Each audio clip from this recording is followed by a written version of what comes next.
Welcome to the Baseface Network.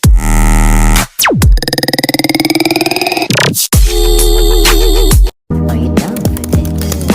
If you're in the mood, we can take it to the moon. Like a movie scene, table for two. No need to be fake, I want you instead. Nah, rekan-rekan, untuk keperawatan jiwa itu sendiri, menurut American Nurse, keperawatan jiwa adalah area khusus dalam praktik keperawatan yang menggunakan ilmu tingkah laku manusia sebagai dasar dan menggunakan diri sendiri secara terapeutik dalam meningkatkan, mempertahankan, serta memulihkan kesehatan mental klien dan kesehatan Anda. Untuk kesehatan mental itu sendiri adalah keadaan yang dinamis yang mengandung pengertian positif yang dapat dilihat adanya kenormalan tingkah laku, keutuhan kepribadian, pengenalan yang benar, dan realitas yang bukan hanya merupakan keadaan tanpa adanya penyakit.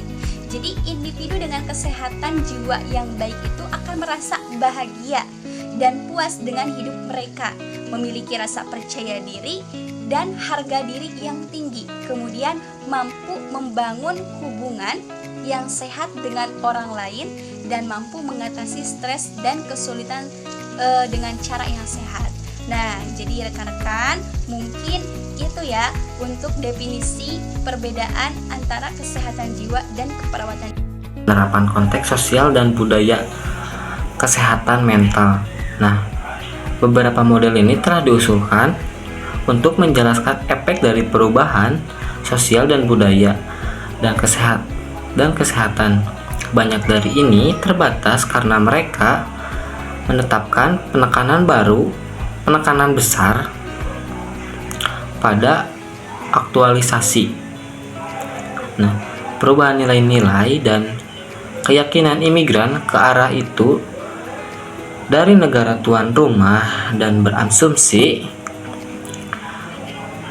bahwa individu bergerak sepanjang kontinun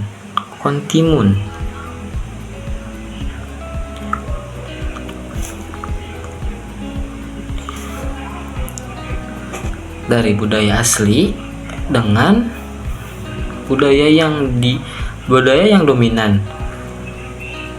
Kehilangan budaya asli mereka karena mereka mengadopsi budaya baru sepanjang jalan. Studi antropografi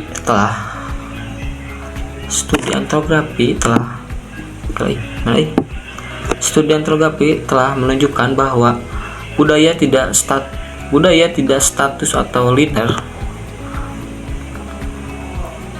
tetapi merupakan menerus mendefinisikan ulang.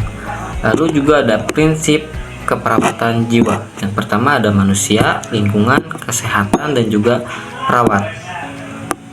Yang pertama ada manusia, lingkungan, kesehatan, dan keperawatan. Lalu selanjutnya ada ciri-ciri sehat jiwa. Yang pertama bersikap positif terhadap diri sendiri. Lalu yang kedua mampu tumbuh kembang dan aktualisasi diri. Yang ketiga mampu mengatasi stres dan masalah pada dirinya. Dan yang terakhir bertanggung jawab atas keputusan dan tidak. Yang keempat bertanggung jawab atas keputusan dan tindakan yang Legal and ethical context of psychiatry nursing, yang mana di sini legal dan etik. Legal adalah suatu peraturan atau norma yang telah ditetapkan dan disepakati. Sedangkan etik merupakan suatu perilaku atau tindakan seseorang baik buruk yang dilakukan dan mengacu pada peraturan atau norma. Yang kedua, penerapan. Yang mana penerapan di sini yang ke-1, hospitalisasi involuntar. Kebanyakan klien masuk ke tempat rawat inap atas dasar sukarela. Hal ini berarti mereka ingin mencari terapi dan setuju dirawat di rumah sakit. Akan tetapi, beberapa klien tidak mau dirawat di rumah sakit dan diobati. Keinginan mereka dihargai, kecuali mereka berbahaya bagi diri mereka sendiri atau orang lain. Yang kedua, keluar dari rumah sakit. Klien yang masuk rumah sakit secara sukarela memiliki hak untuk meninggalkan rumah sakit jika mereka tidak membahayakan diri sendiri ataupun orang lain. Yang ketiga, hak-hak pasien atau hak-hak klien. Klien kesehatan jiwa tetap memiliki semua hak sipil yang diberikan kepada semua orang, kecuali hak untuk meninggalkan rumah sakit dalam kasus komitmen involunter.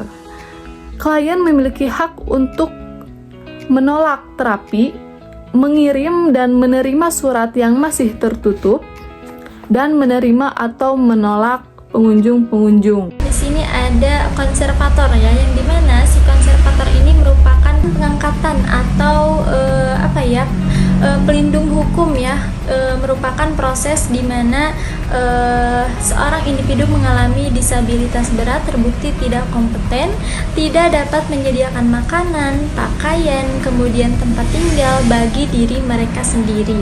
Nah, walaupun sumber-sumber itu tersedia, tidak dapat bertindak sesuai keinginan mereka sendiri, dapat memerlukan pengangkatan dari seorang klien. Ini ada lingkungan yang kurang restriktif.